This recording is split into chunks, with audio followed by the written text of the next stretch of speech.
নমস্কার বন্ধুরা, বন্যার ফুড স্টোরিতে সকলকেই স্বাগত। আজ আমি বানিয়ে দেখাবো ভেজ ডাল। এই আজকের রেসিপিটি যদি আপনাদের ভালো লাগে তাহলে লাইক, কমেন্ট, সাবস্ক্রাইব করতে ভুলবেন না। চলুন রেসিপিটি শুরু করা যাক। এর জন্য নিয়েছি বরবটি, গাজর, টমেটো ও মুগ ডাল। প্রথমে কড়াইতে মুগ ডাল দিয়ে সেগুলোকে শুকনো খোলায় ভেজে নেব।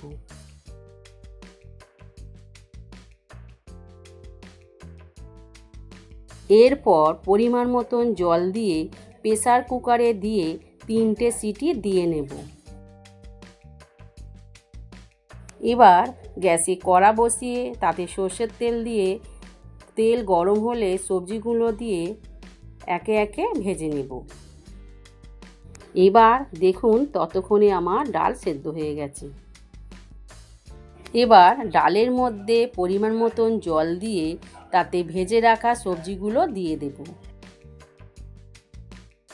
আবারও কড়াইতে তেল দিয়ে তেল গরম হলে তাতে জিরে, তেজপাতা, শুকনো লঙ্কা ফোড়ন দিয়ে ছোট ছোট করে কেটে রাখা টমেটোগুলো দিয়ে নাড়াচাড়া করে নিতে হবে।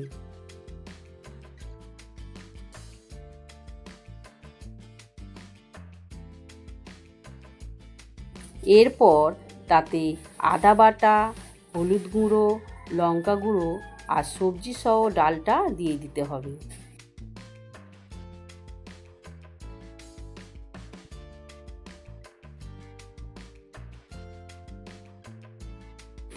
এরপর এতে চিনি, তেঁতুল জল, 2টো কাঁচা লঙ্কা আর স্বাদ মতন নুন দিয়ে ভালো করে ফুটিয়ে নিতে হবে।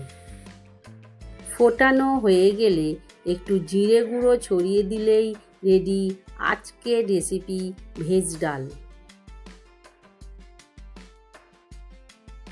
রেসিপিটি যদি ভালো লাগে কমেন্ট করে জানাবেন আর সম্পূর্ণ ভিডিওটি দেখার জন্য ধন্যবাদ।